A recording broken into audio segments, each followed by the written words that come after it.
Good morning, everyone. We are on, welcome to the County Council. Today's February 3rd, and we're going to start with a proclamation recognizing annual Delta Sigma Theta Sonority Inc. Day by Council members Shevra Evans and Lorian Sales. Please, all the Deltas come forward. Council members, take it away.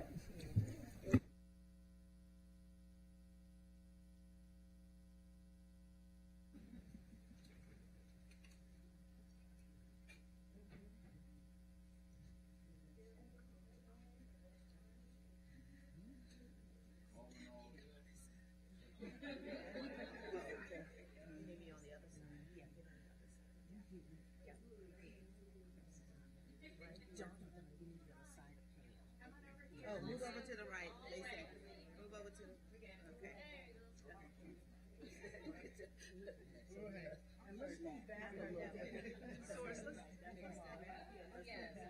Solidarity with our council colleagues. Thank you so much. I'll start it off. It's been truly an honor and a pleasure to host Delta Sigma Theta Sorority Incorporated today at the Montgomery County Council as the official Delta Day. Deltas have been around for quite some time. I'll let my colleague kind of go into more details, but I am also a member of the Divine Nine, so they are my sisters in service. I'm proud to gather with them here today. They are always purposeful. They are always community driven, organized, and I just deeply respect them. And I say thank you to you all for your leadership and your commitment to serve all of our residents here in Montgomery County. And thank you to my sister in service and council member Evans for joining me to host the 4th annual Delta Days at the County Council. We just had a very enlightening breakfast where we heard about their top 3 priorities, focusing on our senior community, ensuring that our seniors are able to age in place. Also focusing on the health and wellness and ensuring education is part of the information that we share with our residents, talking about home ownership and tax credits. And last but certainly not least, we are going to be having a data center meeting here in the community at the County Executives Building at 7:00 p.m. So please tune in. It will be live streamed, or you can join us in person to have your voice heard. So thank you so much for sharing your top priorities. I also want to thank the 2 presidents that have joined us here this morning. President Nina Abdul-Wakil of the Montgomery County Alumni Chapter, and President Daphne Page Reeves of the Potomac Valley Alumni Chapter of Delta Sigma Theta Sorority Incorporated. You may have attended some of the events that this sorority has led across the county, namely the annual World AIDS Day event that happens at the end of the year, the Martin Luther King Jr. Day of Service activities, and also the jazz concert or brunch that raises money for scholarships for our deserving and high achieving seniors. So thank you to the Montgomery County Alumni Chapter for their exceptional efforts. You may have also attended other events like the Lobster Bake, which benefits scholarship and public service programs, or the Montgomery County Affordable Housing Conference, the Minerva Entrepreneurship Awards, or the Black Voices and Votes, the Power of Community Initiative, some of the events hosted by the Potomac Valley Alumni Chapter. So my sorors are out and about. They are championing social action, sisterhood, and public service. And I couldn't be more proud to celebrate Black History Month, 113 years of sisterhood and scholarship and social action with this sorority. And we are just grateful for their continued efforts. As we are seeing what's happening across the country, we know that we have to ensure that we don't forget the plights of our ancestors, and we prioritize not erasing history, but making history. And so every day that we show up, we encourage others to vote and be involved in their community. We are living out the goals and the priorities and the mission of our 22 founders. And so now I think we're going to hear from our two presidents, and then we're going to read the proclamation. So we will start with President Nina Abdul-Wakil and then Sora Daphne Page Reeves. Thank you, Councilwoman Sales. Thank you. Great.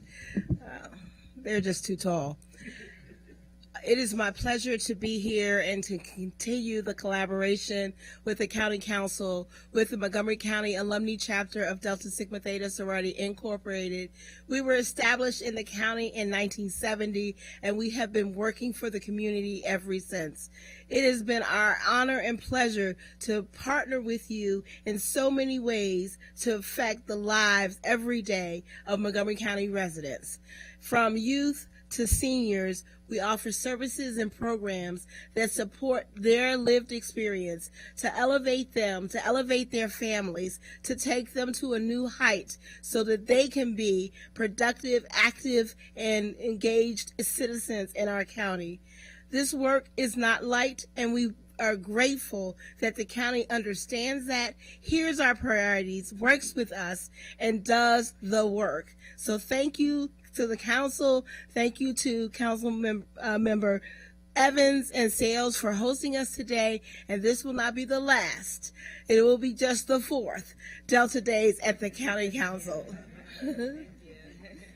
Thank you, Sora Abdul-Wakil. And now we'll hear from another president. Thank you so much. Wow, my sister president really said it all. Again, my name is Daphne Page Reeves, president of Potomac Valley Alumni Chapter. Thank you so much for having us today. To the council, to Council Member Sales, to Council Member Evans, thank you so much for this proclamation, but for the opportunity to sit down and talk about the priorities within Montgomery County. We in Delta Sigma Theta definitely are about scholarship, service, social action, and our priorities today that we presented definitely accentuate all those that happen in Montgomery County. So not to forego everything that my sister president has said, Potomac Valley Alumni Chapter has worked for 40 years in Montgomery County. We were chartered on April 27, 1985, and we have been working ever since, very hard, advocating for the members of Western Montgomery County. So thank you again for this proclamation, and we look forward to working with you this year, continuing to work with you this year, and to be back next year for the 5th annual Delta Day. Thank you. So at this time, we will now read the proclamation. Whereas Delta Sigma Theta Sorority Incorporated was founded on January 13, 1913 by 22 African-American collegiate women studying at Howard University, the founders of the sorority envisioned an organization committed to sisterhood, scholarship, service, and social action. Their first act of public service was participating in the suffrage march of 1913, and whereas 113 years later, Delta Sigma Theta Sorority Incorporated has become one of the preeminent service-based sororities with more than 350,000 initiated members and over 1,050 charter chapters worldwide. The theme for the work of the sorority for this biennium is One Delta, One Mission, Anchored in Legacy, Evolving with Intention, and whereas the Montgomery County Alumni and the Potomac Valley Alumni chapters have fulfilled the mission of Delta Sigma Theta Sorority Incorporated in Montgomery County for well over 50 years, providing an extensive array of public service initiatives through its 5-point programmatic thrust: economic development, educational development, international awareness and involvement, physical and mental health, and political awareness and involvement, and whereas members of Delta Sigma Theta Sorority Incorporated are leaders in the community throughout Montgomery County and the state of Maryland. Deltas hold elected offices in state and local government and on the Board of Education. And the first African American United States Senator from Maryland is the Honorable Angela Also Brooks, also a Delta. Additionally, many members are prominent business leaders, educators, entrepreneurs, and community activists. And whereas Delta Sigma Theta Sorority Incorporated is at the forefront of social action across the nation, from launching a nationwide Get Out the Vote campaign, encouraging Americans to turn out on Election Day, to serving as co-plaintiff with the Legal Defense Fund in 2 lawsuits challenging restrictive voting legislation in Texas and Georgia, to condemning the expulsion of the Tennessee lawmakers who were exercising their right to protest, to reaffirming their stance on women's fundamental right to make decisions related to their reproductive health. The sorority continues to confront challenges that face not only African Americans, but all Americans. And whereas the impact of the sorority is felt every day in Montgomery County through a wide range of service programs such as Delta Academy, Delta Gems and Embody, STEM and reading programs, voter registration, and community conversations with elected officials, MLK Day of Service, and various health and wellness programs, including the annual World AIDS Day Solidarity for Health Equity Breakfast and the Black Maternal Health Day of Service. Delta Sigma Theta Sorority Incorporated is a pillar of service and support in our county, and we look forward to your continued service for years to come.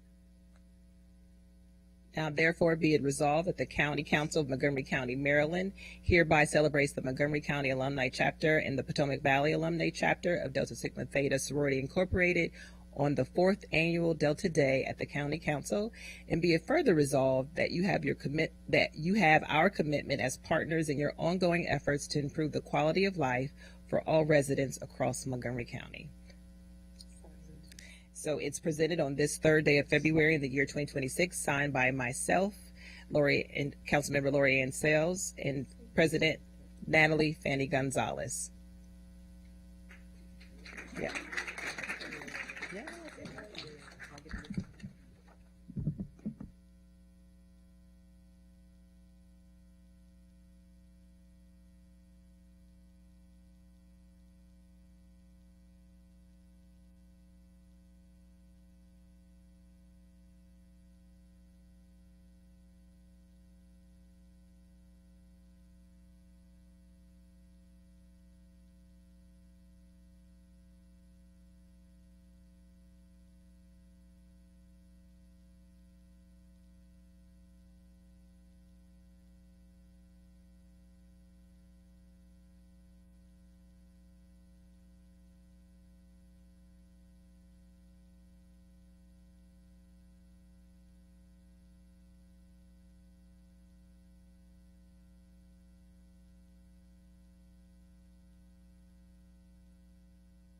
Thank you so much to the Delta Sigma Theta Sonority for coming today. Next, we are going to move forward with a proclamation recognizing Transit Equity Day by the County Council's Transportation and Environment Committee. Those of you who are coming for that proclamation, please move forward. Thank you.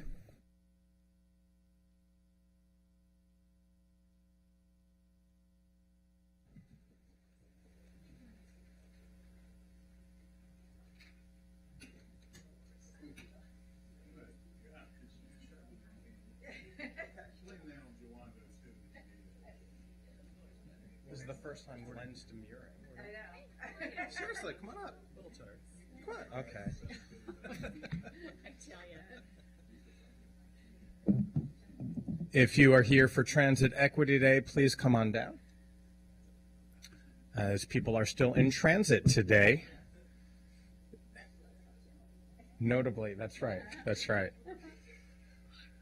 I am pleased to join my colleagues on the Transportation and Environment Committee in recognizing Transit Equity Day, which is a recognition of a civil rights trailblazer from Montgomery, Alabama.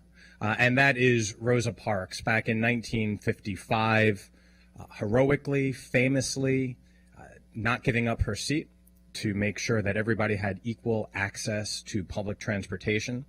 And all of these years later, we continue fighting and pushing for fair transportation policies, for equal access.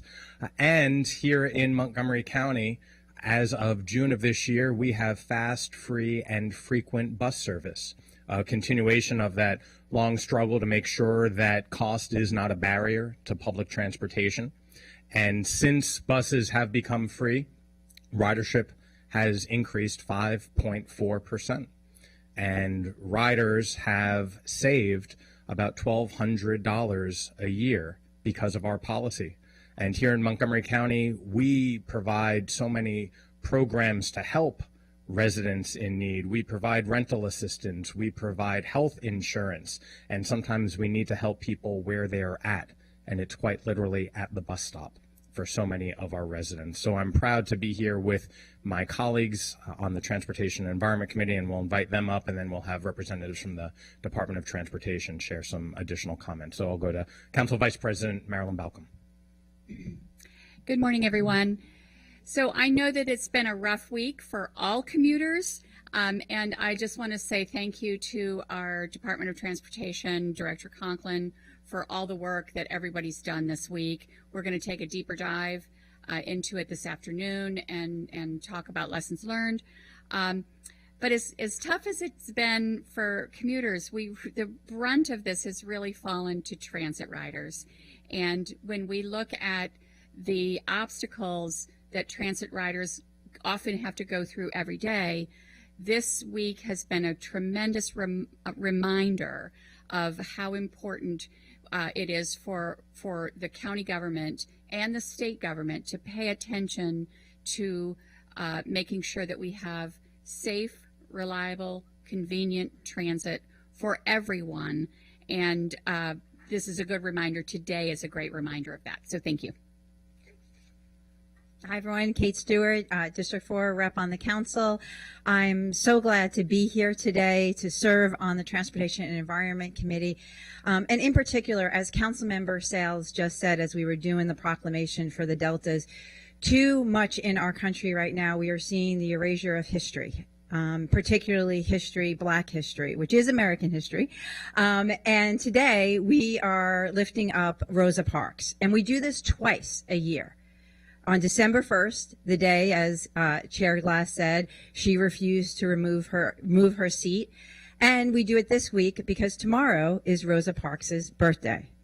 And so we remember her twice a year, and it's important that we remember her and everyone who took steps for equity in our community.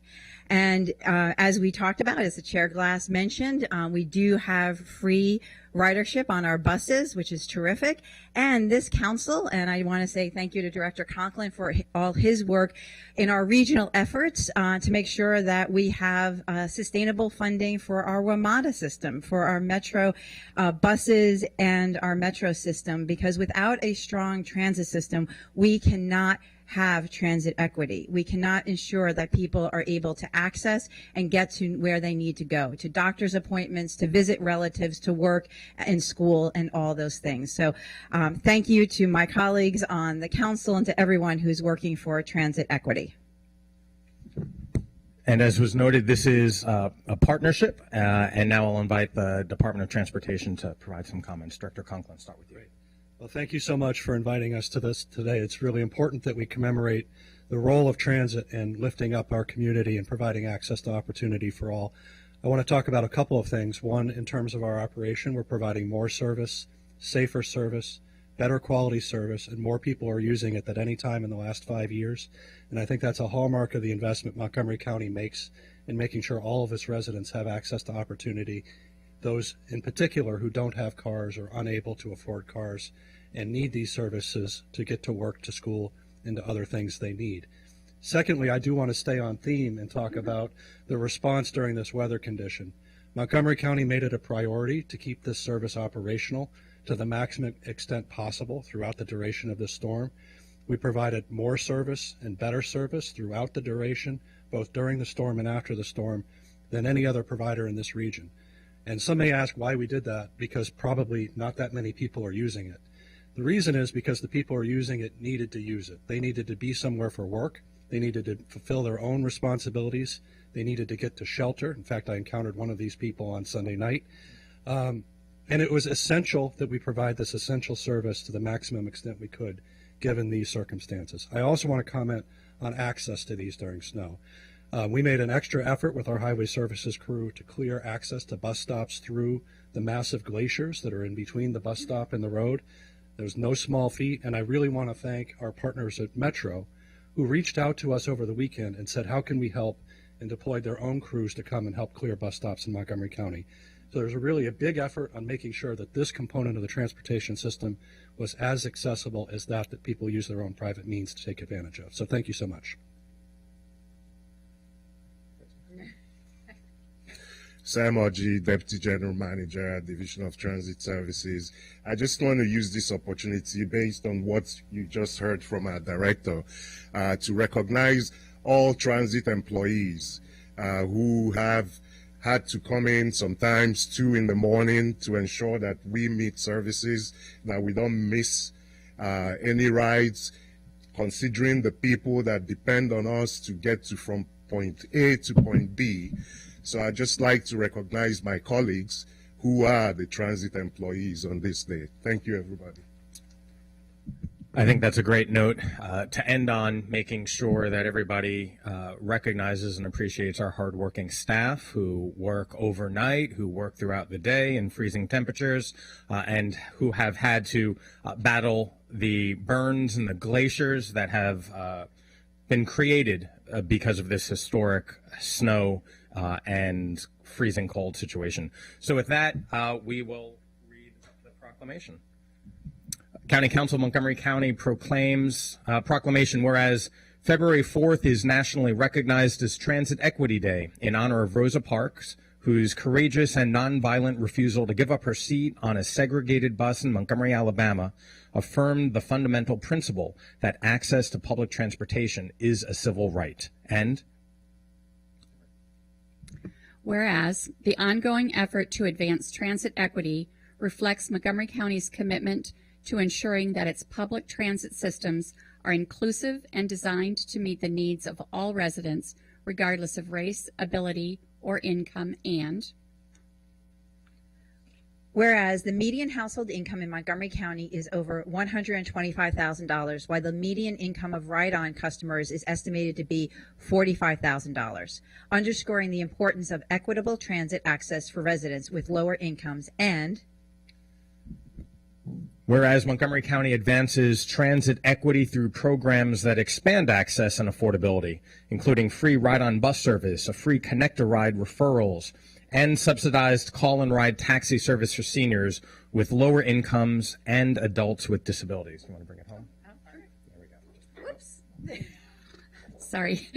Now, therefore, it be it resolved that the Montgomery County Council Transportation Environment Committee and the entire Council of Montgomery County, Maryland, hereby recognize February 4th as Transit Equity Day, and be it further resolved that the county encourages residents to actively support and utilize public transit as an essential resource for promoting equity in our community. Presented this day, signed by the T&E Committee, Evan Glass, Marilyn Balcom, Kate Stewart. Okay. Yes. Do you want to take what's which?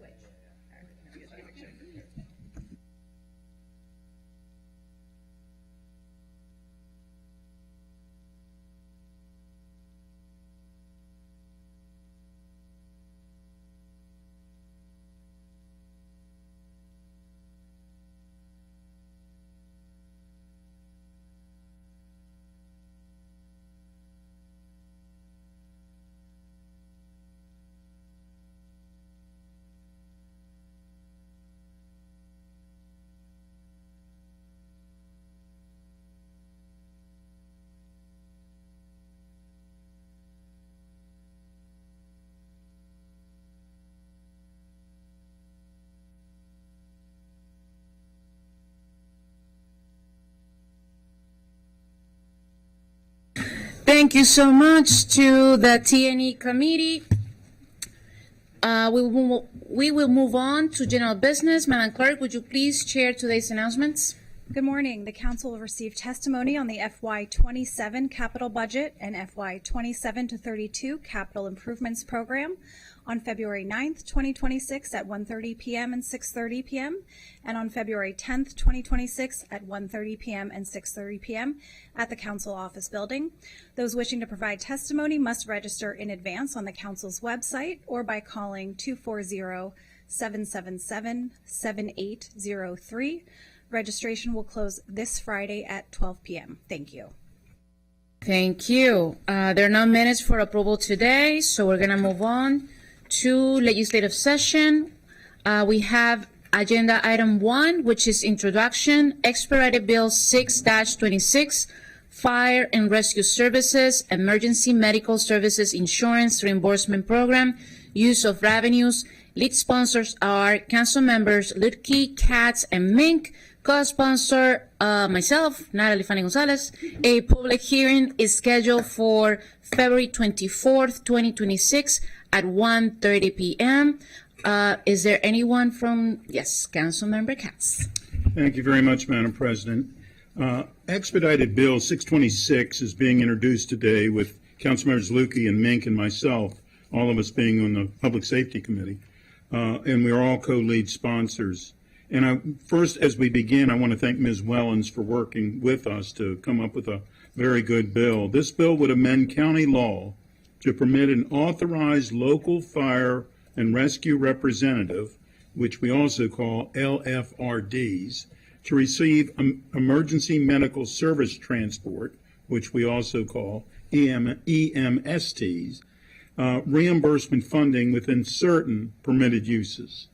The EMST reimbursement program allows the Montgomery County Fire and Rescue Service to bill insurance providers for ambulance transport, and this revenue is used to support operations within the department. Montgomery County Volunteer Fire and Rescue Association represent the county's 19 volunteer fire departments, helps to support them, and negotiate on their behalf with the county. The association, along with local fire departments, have been receiving a portion of this revenue. The Office of Inspector General released a report at the end of December opining that the MCV FRA was ineligible for EMST funds because it was not a local fire and rescue department. This bill would amend county law to permit distribution of the EMST funds to the Montgomery County Volunteer Fire and Rescue Association as an LFRD to be used for specific purposes. I believe it was always intended that way anyhow, but obviously the Inspector General realized something different. The public hearing, as was mentioned, is scheduled for February 24th at 1:30 p.m. I don't know whether Councilmember Lukes and Councilmember Mink have anything to add, and then also, of course, whether Ms. Wellens had any additional comments. Thank you, Madam President. Thank you. Councilmember Don Lukey. Thank you, Madam President. I want to thank everyone on the Public Safety Committee for making sure we handled this expeditiously and got this done quickly, and for Council President Natalie Fanny Gonzalez for co-sponsoring. As Chair Katz mentioned, this is being done in response to information we've received from an OIG report in 2025 in the fall, and sometimes things we do in law need clarification.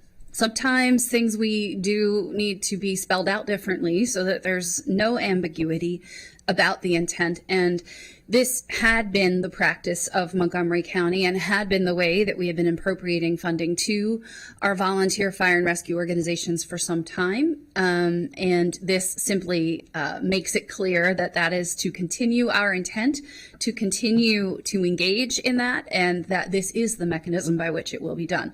And so I want to make sure, too, that everyone is very clear. One, how proud we are of our blended fire service here in Montgomery County, that we have a combined volunteer and career system, and that the county firmly supports our volunteer fire and rescue organizations with funding and resources to make sure that our volunteers can continue to provide the same services that our career folks provide as well, because we can't do it all without them. They provide a tremendous amount of resource to the county. They are highly trained, and they may work as career firefighters elsewhere or in other occupations, but their dedication to our community is their top priority. For that, I am incredibly grateful. So we will fix this little issue with the way the code is worded. And I want to thank my committee colleagues, and back to Council President. Thank you. Councilmember Keith Stewart. Thank you. I just want to thank the Public Safety Committee for moving so swiftly on this, and Ms. Wellens, and would like to be added as a co-sponsor. Thank you. Councilmember Marilyn Balcom. Yes, please add me as a co-sponsor, and I really appreciate the leadership of the Public Safety Committee. Thank you. Councilmember Will Jowondo. Thank you. Also appreciate the Public Safety Committee. I'd like to be added as a co-sponsor as well. Thank you. Councilmember Lorian Sells. I too would like to thank the Public Safety Committee and be added as a co-sponsor. Thank you. Councilmember Andrew Friedson. Ditto. Thanks to the Public Safety Committee. Please add me as a co-sponsor. Thank you. Councilmember Shara Evans. Ditto as well. Add me as a co-sponsor. Thank you. Thank you. Council staff, anything else that you would like to add? Just very quick, Madam President, just wanted to be, and I believe the lead sponsors already adequately explained this, but just wanted to kind of drill down on the terminology, just to clarify again, the funds under this bill explicitly are allowed to go to the LFRDs. Also, they could go to, or in addition or alternatively, they could go to the LFRD representative, which is MCV FRA, only for the narrow enumerated purposes to support volunteers. Thank you. Thank you to the lawyer. This bill is introduced. Madam President, I hit my button, but you didn't see it. I'd like to be added as a co-sponsor. Thank you. Welcome. All right. Thank you. Now that's everybody. Yeah, right? Okay, so this bill is introduced. Moving on, item 2 on today's agenda is a work session in action on the resolution to approve the FY 27-32 Capital Improvements Program Spending Affordability Guidelines. Chair Stewart, would you please share the Government Operations and Fiscal Policy Committee's recommendations for the CIP? Great. Thank you very much, Council President. On January 22nd, the GO Committee met to review the spending affordability guidelines and make a recommendation to the full council.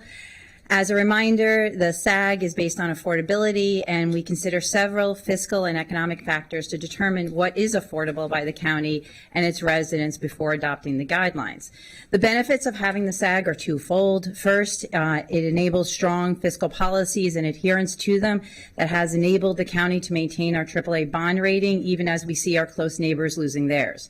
And secondly, by setting the guidelines on affordability before we start focusing on the need, and we know the need is great, it allows us more flexibility with our operating budget as we were reviewing both the operating and our infrastructure budgets. The GO Committee had reviewed the SAG guidelines in the fall, and at that time we did recommend an increase to allow for more borrowing for our general obligation bonds and more borrowing for parks and planning bonds. The council adopted that recommendation in October. Per our county code, the council may revise these guidelines by the first Tuesday in February if economic and fiscal conditions have changed significantly. That is why the GO Committee reviewed the guidelines on January 22nd. Unfortunately, the current economic and fiscal conditions have worsened since the fall. We know the need is great. We acknowledge that in our conversations. However, the SAG is based on affordability, and we have a process by which we will discuss need, and the overall CIP and general obligation bonds are just one way that we pay for our infrastructure projects and not the only way. As we go through the discussion of the full CIP, we are able to exceed the aggregate of the approved CIP SAG with 8 affirmative votes of the council. So with that being said, we had a robust discussion at our GO Committee. I want to thank our staff for all the terrific packet and analysis they put together. The committee's recommendation is that the council confirm what we did in October. Thank you. Thank you. Is council staff, do they have a presentation, or would you like to go over anything at all that the council chair hasn't mentioned? Well, the council chair, I think, adequately summarized the issue quite well. The only thing I would add is Each February, the council has the ability, if it chooses, to increase the SAG limits for years 1 and 2 by up to 10%. After that, once SAG is set, then it becomes a CIP issue at the end of the CIP process where the council could exceed SAG by a vote of 8, as Ms. Stewart mentioned. We did go through a presentation with the GO committee. We're happy to do that again now, but also I think perhaps just to answer questions as they come up from the council members. Perfect. I see Councilmember Bojawando. Thank you, Madam President, and thank you to our staff and to the GO committee for their work and the thorough analysis. Thank you to the executive staff as well for their work. I wanted to bring up a couple things related to the SAG and the economic conditions. I believe they have moved and changed in a way that justifies us raising the limit today. And I'll be making a motion to reflect that in just a minute or two. As we know, the key affordability guideline here is the county's goal that annual debt service payments remain at or below 10% of the general fund revenues. That came out of the Great Recession. It's a good common goal for our government, and we have done that. And in fact, at this level of SAG guidelines, if approved, if we stick with what we did in October, we'll actually go well below into the 9% range at a time when we have significant, obviously, need, but also I think the economic conditions have changed. One of the things I wanted to bring up that's different since what we did in October is, one, the state has come back showing a higher capital gains tax receipts, that they're trending higher than previously forecast. This represents a material improvement in fiscal position. Additionally, interest rates are trending downward. We've maintained our AAA bond rating, which is an important thing. It means we borrow at the highest rates, the best rates possible, and that is a good thing as well. Additionally, as you're looking here, I'm not sure what chart's up there, but that might not be the chart I'm looking for, but those are the percentages. Though thank you. You pulled that up. Yeah, the 10% number. That's the guideline. Thank you for pulling that up. As I mentioned earlier, we're going to go below 10%. At the county executive's recommended rates for the CIP, we would end up, I think, around 10.3% is the number that I saw. Is that correct? Correct. Mr. Over Villa? time, by the end of 6 years. By the end of the 6 years, which is still, I think, within our general guideline of 10%. At the ENC committee on Friday, and Mr. Levchenko was there, he saw it live, we asked the MCPS to give us, and Montgomery College, to come back with us for non-recommended cuts in the hundreds of millions. In MCPS's case, almost 652 million, to meet the county executive's CIP request. We did the same for Montgomery College. Those are going to be difficult cuts that they're going to have to, reductions that they're going to come back. I mean, a lot of schools aren't going to get the over 40 schools that need HVACs, the ceilings that are falling. They're going to make tough calls, and that's at the executive's number. The other thing we talked about was that it's a poor fiscal strategy to not fix things now. If we don't start bending the curve, they're going to cost more, and it's going to be worse, and it's going to be painful throughout the process. I think this is one of the many steps we're going to have to take over the course of this budget to address and try to bend that curve. And it will not happen in 1 year, but these guidelines are part of it. We are spending less by far than we were in inflation-adjusted dollars on the capital budget than we were 20 years ago. And I know I say this all the time, you can't buy anything today less than for what you bought it 20 years ago. And in fact, it's going to cost a lot more. And so I think the combination of these factors, the change in tax receipts from the state, interest rates trending down, the fact that it's going to cost more and be worse the longer we wait, and the fact that if we don't match the CIP request from the executive, we're going to have to make even deeper cuts at these levels at the end of the budget process. So for all of these reasons, I'd like to move to amend the spending affordability guidelines before us today as follows. FY27, 330 million, which is the maximum 10% required or allowed, excuse me. FY28, 330 million, the maximum 10% increase permitted, and then match the executive in the 6-year aggregate at 2190 million to match the county executive's CIP. We're allowed to do that on the back end. That way, it gives us a better chance of still having to make some very difficult decisions in this budget, but it gives us a little better chance to start bending the curve. If we don't provide the flexibility now, we only need 6 votes to do that today. We're going to need 8 votes to do it after today. And I think that's a supermajority required for every capital dollar above 300 million. So I don't think that would be wise. Madam President, I make that motion. We have a motion by Councilmember Will Jawando. Is there a second? Second. Second by Councilmember Lori Sells. I see. Would you like to speak, Councilmember Sells? Yes, thank you. I too am concerned about the multi-billion-dollar price tag that the Board of Education sent over regarding their CIP. You know, every 6 years we have an opportunity to set the course for how we're going to pay for infrastructure needs throughout the county. And this is one of the ways. No one ever wants to increase the amount of debt that we have, but looking at the numbers and the needs and seeing how inflation has continuously impacted services and projects, I do not want to delay when we have an opportunity now. I'm just thinking about even $390 million worth of cuts to the CIP.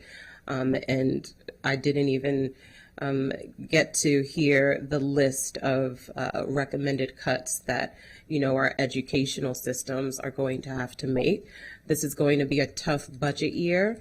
We know this, and I believe if we can be more prudent in our spending and take care of the costs that we can address now, especially with our schools. So many of our students are, you know, learning in classrooms. Our educators are learning in classrooms and facilities that are not equipped or conducive to learning. And so I hope we get the support to make this decision, and thank you for the amendment. Thank you. Councilmember Kristen Mink. Thank you. I do agree that a level of GO bond issuance more closely aligned to the county executive's recommendation is appropriate and is fiscally responsible at this time. His recommendation does result in a debt service remaining as noted. It's very close to 10%, and we're estimating 10.3% over that 6 years, which is well below the county's average over the last decade. And if we don't address capital projects now, the operating expenses as well as the construction costs from the deferred maintenance are going to pile up. So our GO bond levels are far lower than they have been historically on an inflation adjusted basis. And the estimates, the 10.3, et cetera, are based on December numbers when revenue estimates tend to be the most conservative of the budget cycle. So I do believe that this is a reasonable and responsible action to take now. So I appreciate and will support Councilmember Jawando's motion. Thank you. Councilmember Marilyn Balcom. Just confirming we're on to discussion. Yeah. Yes. Yeah. So I appreciate the bind that we're in terms of the school's request. And however, I'm not going to support the motion. I read the packet thoroughly. I watched the GO committee meeting, and it was compelling in terms of where we need to be right now in this discussion. And I think that the requirement of having 8 votes to go above this limit here, we should have a significant supermajority to go above what we're going to do. And I think that we have it's not a lot of time, but we're in a volatile economic condition right now, and we don't know what's going to happen in the next 2 or 3 months. We'll have a much better picture at a later date. And when we look at the cuts that have to be made, I do have to just mention, and it was mentioned at the GO committee, the county executive presented a budget that was above what we could even possibly do. And I think that that was irresponsible. And so I feel more comfortable sticking with what the GO committee recommended. Thank you. Thank you. Before we continue, can staff repeat council members Yowanda's motion? So we're on the same page in terms of numbers. Sure. Yeah. Okay. So the first piece of it was increasing years 1 and 2 up to the maximum allowed as part of the February action, which would be from 300 to 330 million in each of those first 2 years. And then for the 6-year total, matching the executive's recommended 6-year total, which would mean filling in those later 4 years, which are not part of the actual limits, but are part of the overall 6-year total, increasing those to get to the 6-year total that the executive recommended, which was 2.19 billion. Thank you. Just wanted to confirm so we're on the same page. Next, Councilmember Stewart. Great, thank you. I just want to thank my colleagues. This is a really important conversation, and thank the ENC committee for starting looking at the CIP on Friday. Just to bring up a couple of other things that we discussed on the committee for the full council. As a reminder, there are 6 indicators that we look at regarding the fiscal and economic outlook. Sometimes 1 or 2 of them may be pointing in the right direction, but there are 6 of them that we take into consideration.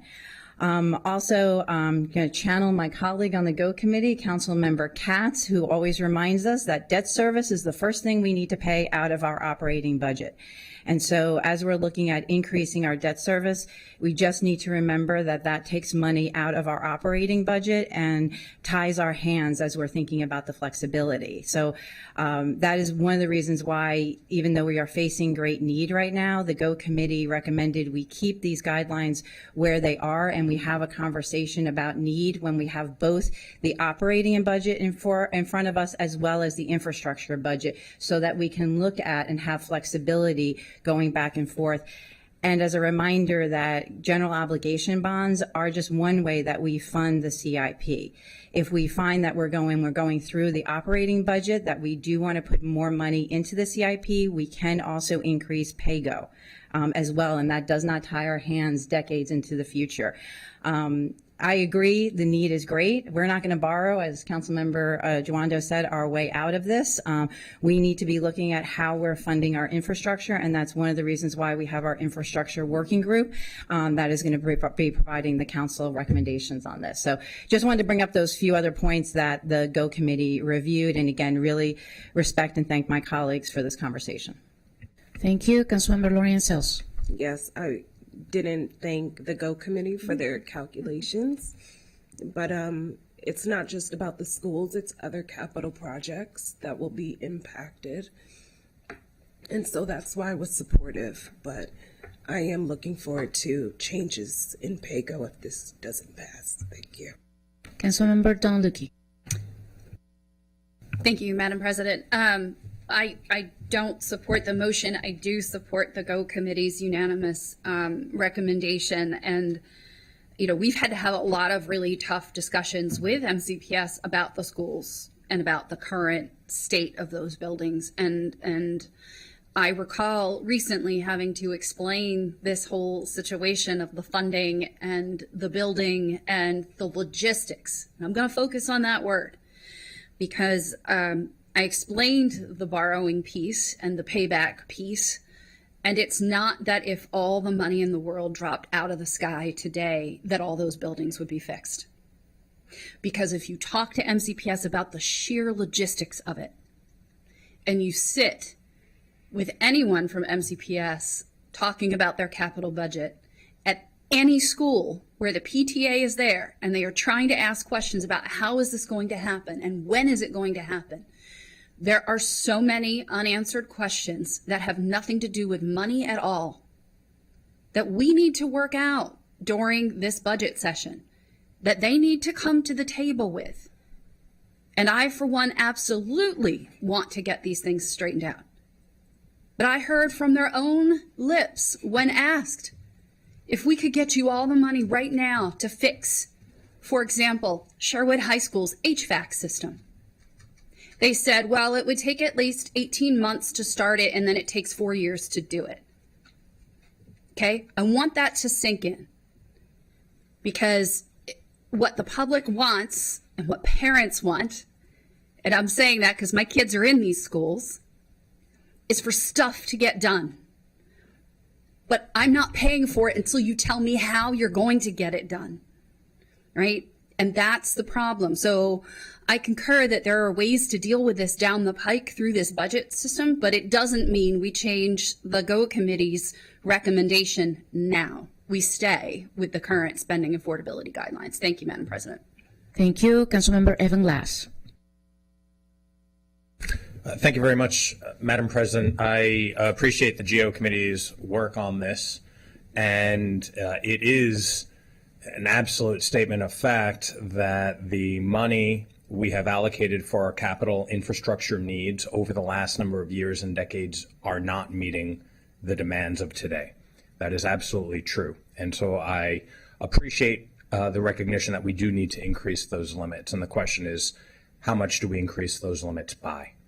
That is what this conversation is about. And I want to pick up on a comment made by the Council Vice President and ask our staff about the county executive's budget and about the limits that were put in it and the money that was allocated. Did that budget conform with council or county rules and regulations regarding SAG? Now, the executive's recommendation assumes higher bonds planned for issue than was in CIP SAG, and also higher than what the council could increase as of today as part of its February action. As you heard in the motion, the 6-year total could be accommodated, but not the year 1 and year 2 totals that the executive assumes in his recommended CIP. So as originally submitted, the county executive's budget proposal would be unable to be enacted and adopted. Is that correct?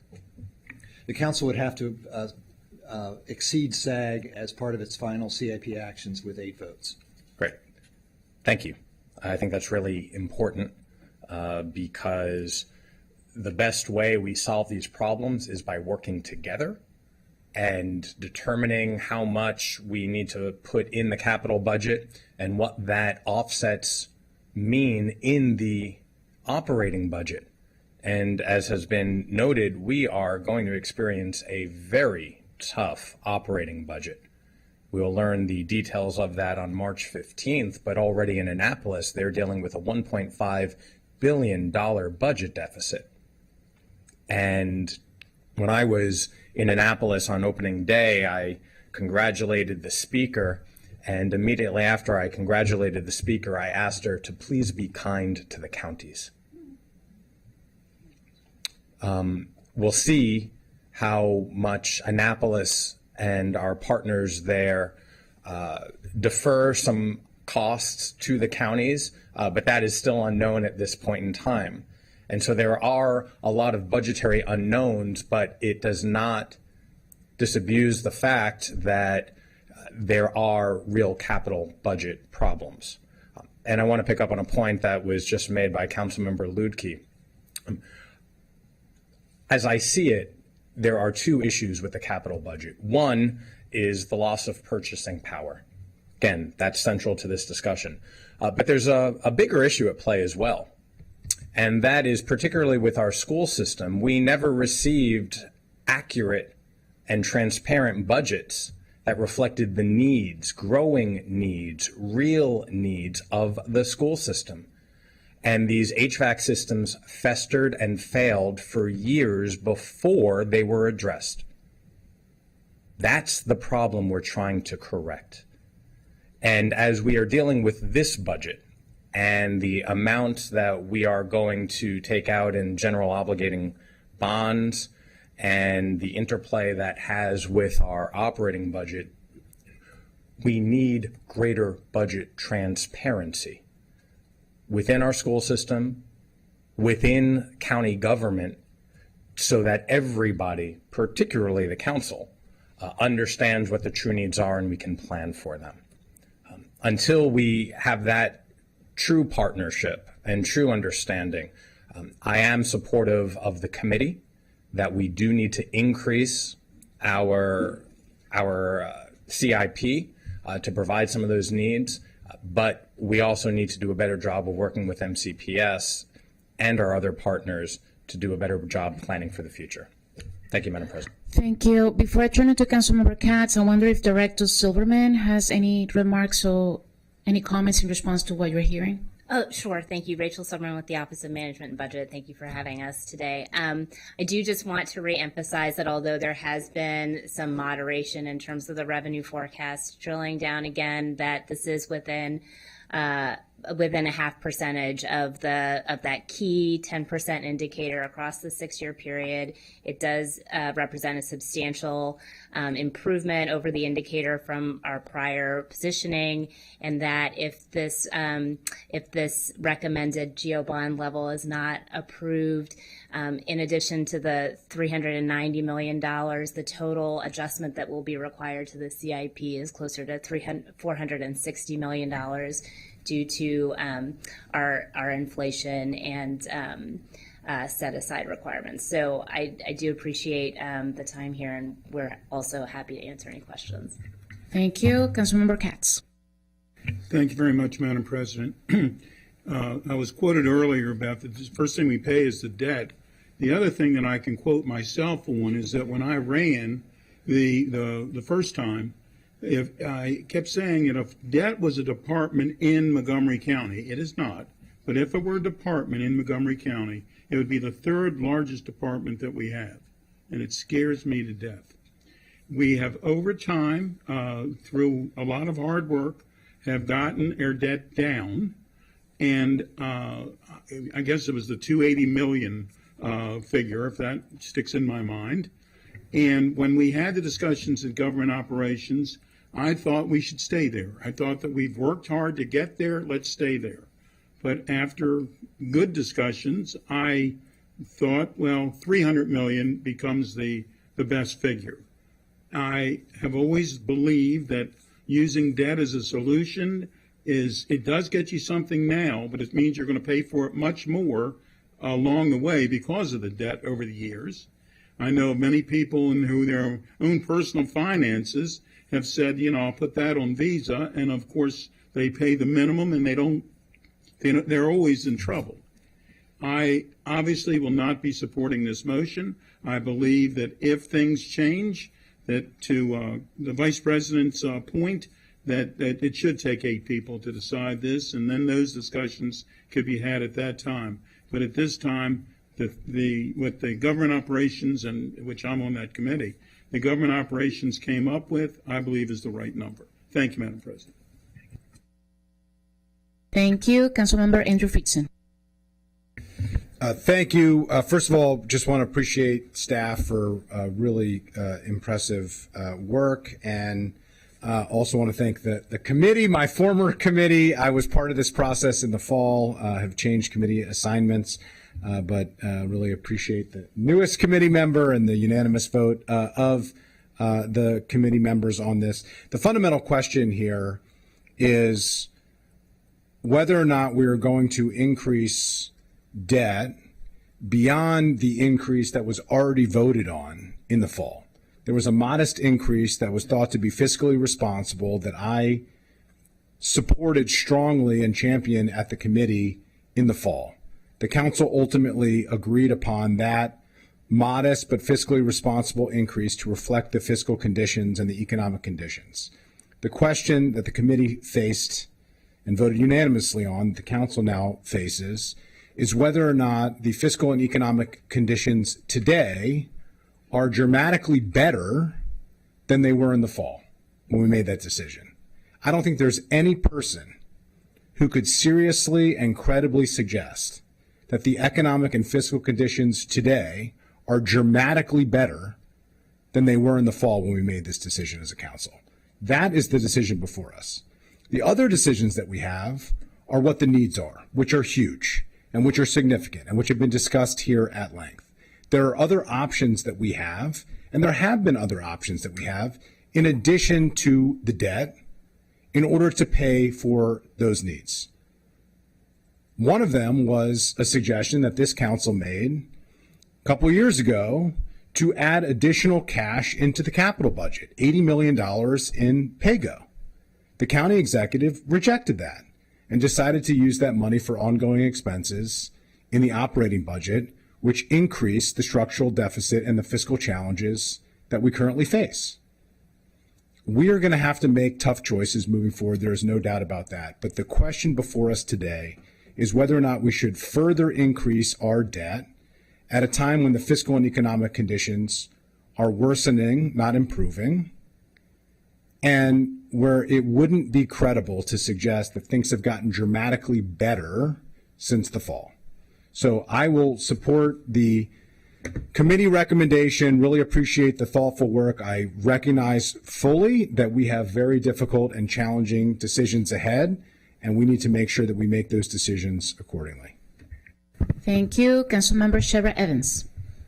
Absolutely. Okay, so yes, as a former school board member, as a committee member on GO and Education and Culture Committee, this is an example of a really tough decision.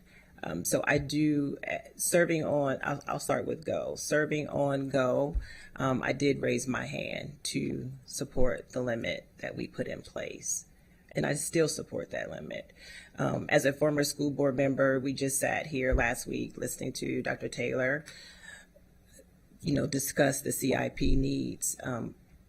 The needs are real. And so I do agree with my colleague, Councilmember Jawando, that doing less now will cost more later. But as a council member who just recently was appointed, and I know probably next month I won't be able to say that I'm new too much longer, I do want to be able to go through the entire process because the needs are so great. I want to go through the CIP as well as the operating budget and then come to a decision as to what we should do. And so while I am very passionate and supportive of the school system and I know those needs, me not voting now is not saying no, that I'm not supportive of the CIP. And what I can say as the former president on the school board, I went before our legislators in Annapolis at the time when we were talking about the Build to Learn Act. When I went there to testify, our HVAC needs were really great. So I tried to explain to the legislators as well as to my other colleagues across the county what the needs look like. I thought that Dr. Taylor did a great job at just kind of laying out, this is where we're at. In the past, I'm going to take some of the words that Dr. Williams said last week at the ENC. What I took pride in as a former school board member is that when we came to sit before the council, that we asked for what we needed. HVAC was always included in that, but just like I'm sure how I have to make decisions here, sometimes decisions were made to where we made some adjustments in our budget, particularly when it wasn't fully funded. So I just wanted to make certain that as I sit here as a council member, that as a school board member, that I did speak up and speak out and say that we did our best in bringing forward budgets that we felt like what was representative of what the school system needed at that time.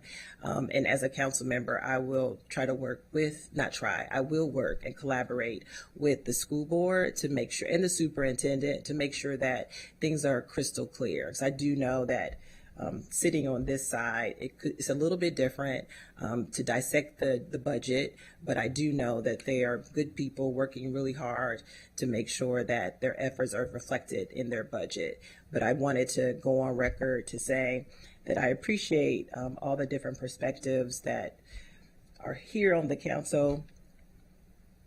So me not voting in support of the motion is not me supporting my colleagues, but really taking a deeper dive, as this is my first budget, to see what all the needs are, because they're so pressing. I've been on both the budgets. I get emails. I've sat on Zooms, had in-person meetings, and everybody is coming forward with all their pressing needs, and they all seem important. We want to help all, and so I just want to take the time to really take a deeper dive before I make the decision to go above the limits that the GO committee approved.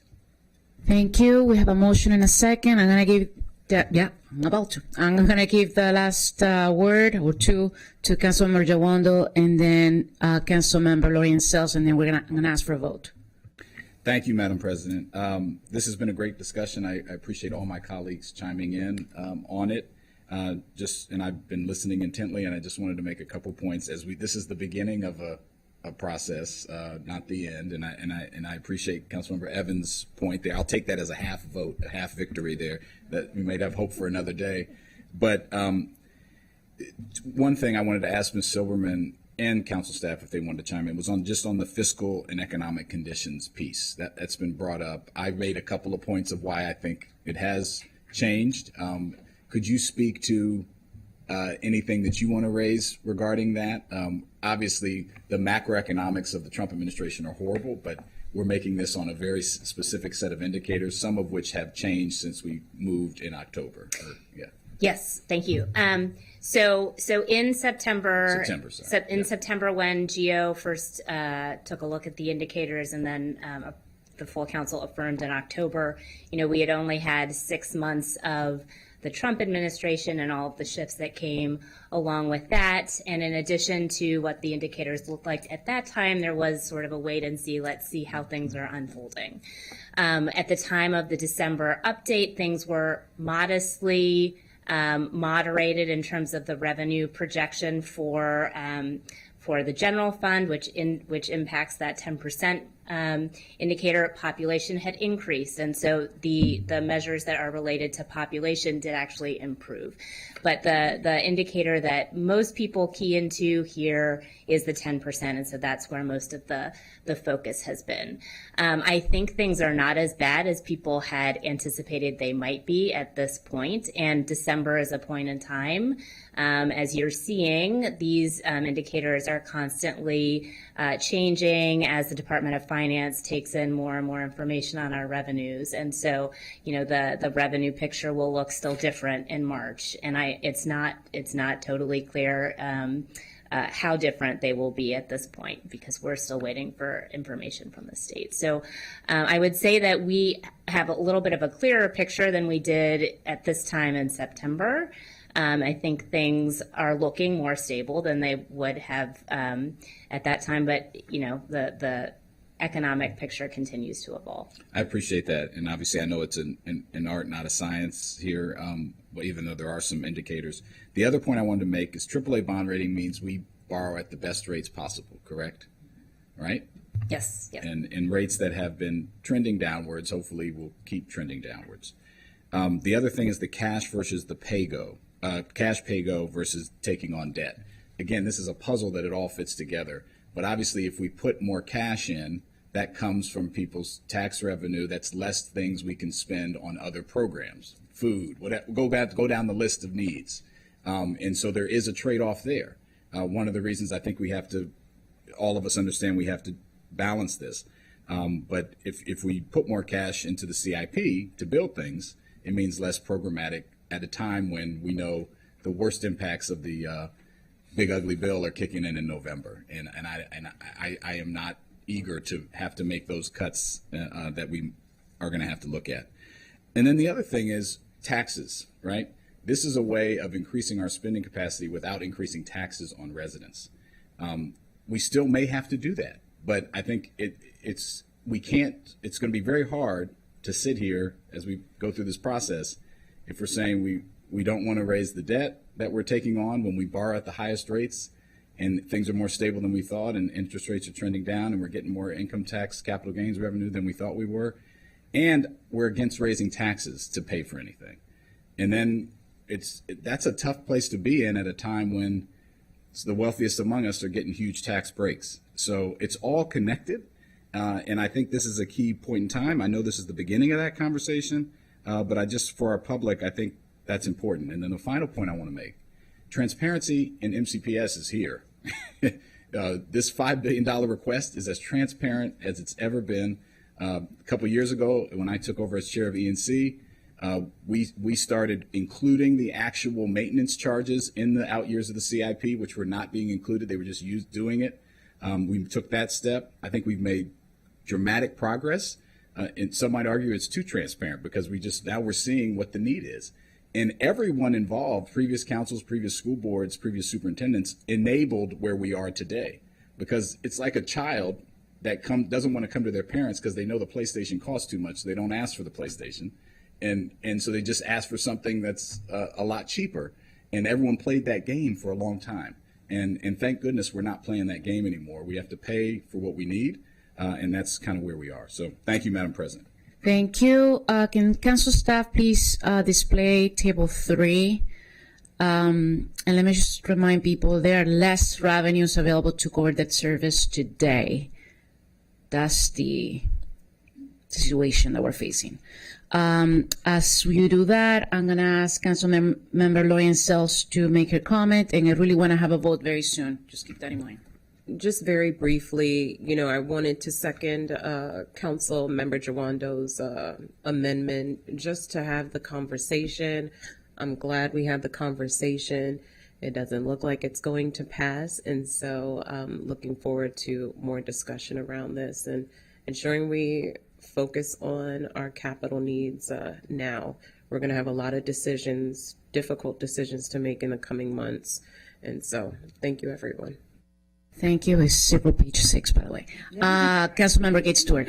Great. I don't want to prolong this. I know we have other things to do, but I did want to say that as we're looking at things like capital gains tax that has been put on the table, that's potentially one-time money that we're seeing, and that is exactly why we increase PAYGO and have those conversations. And so whether or not we're going to raise taxes or not what we're debating today.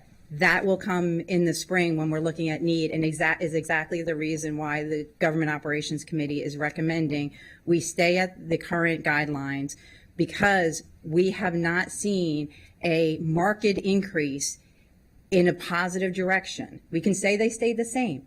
I would say they've worsened, but we could at least say they stayed the same. But what is in our county code is if we're going to change our spending affordability guidelines, we should actually be seeing a change in a good direction, and that is not what's being picked up right now. We will continue these conversations of taxes, PAYGO, how we all do this in the spring. So I just wanted to make that point. Thank you. In case it's helpful to anybody, I am not willing to increase taxes this year either. So letting you know. Last word, please, Councilmember Evan Glass. Important conversation. Thank you, Madam President, for indulging all of us. Two points. One, I appreciate the committee chair for her comments just now laying out the next few months. I think it is incredibly important before we vote on this amendment and then vote on the proposal to once again very definitively state the increased levels that the GO committee is recommending, right? Let it not get lost on anybody that we are increasing our bonding capacity to meet the needs. And secondly, I just want to say thank you to Councilmember Evans. I think your perspective from all of the positions you have held brings the most unique perspective to this discussion. And in balancing the needs of the school system, of our taxpayers, of our council, I agree with you and everything that you said. And this conversation will continue. So thank you. Thank you for that, Councilmember Evan Glass. And a reminder, the GO Committee confirms the Council approves SAC from October 7, 2025. With that, we have a motion and a second. Those in favor of the motion made by Councilmember Jawando, please raise your hand. We have 1, 2, 3. Those against, please raise your hand.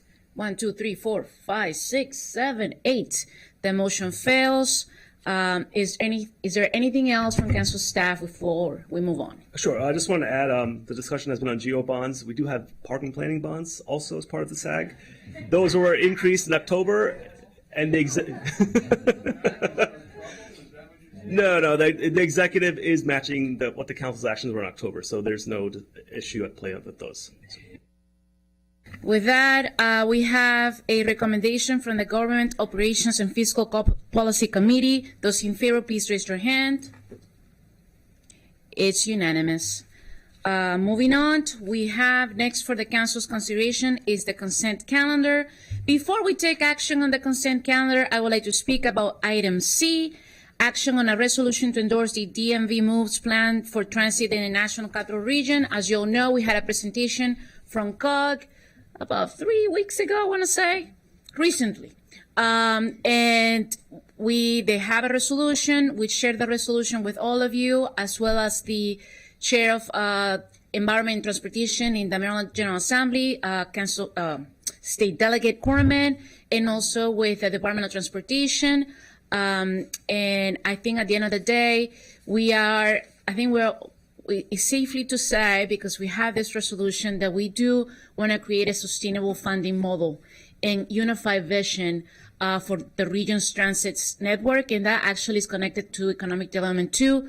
And so I just wanted to highlight that as an important step forward. With that, I will entertain a motion to approve the consent calendar. Moved by Council Vice President Balcon, second by Council Member Don Lukey. Those in favor, please raise your hand. Motion passes. Yes, Council Vice President, go ahead. So I just wanted to recognize Glenn Orland today. We just voted him on the Rustic Roads Advisory Committee, and I know that he'll do a great job. Thank you. You're going to have so much fun. Thank you for your work. Yes. The next item today is a proposed closed session.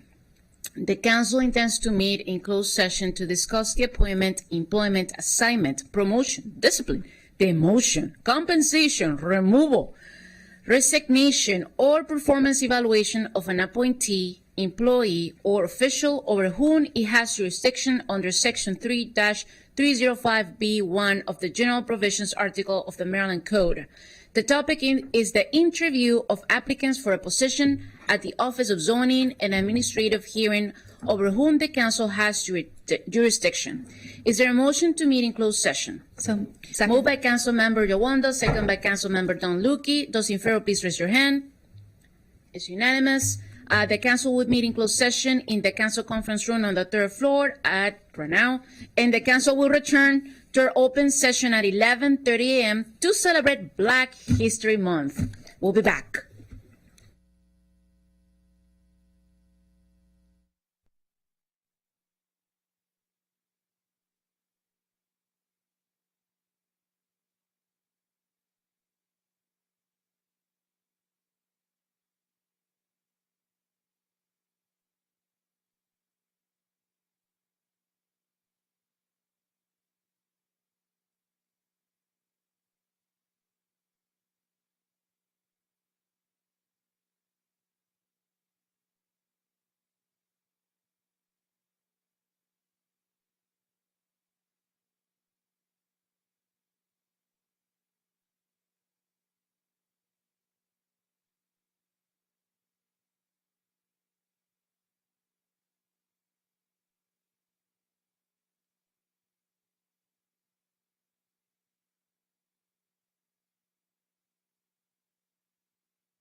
Since that time, we have monitored over 11,000 protective order hearings in domestic violence cases in Montgomery County.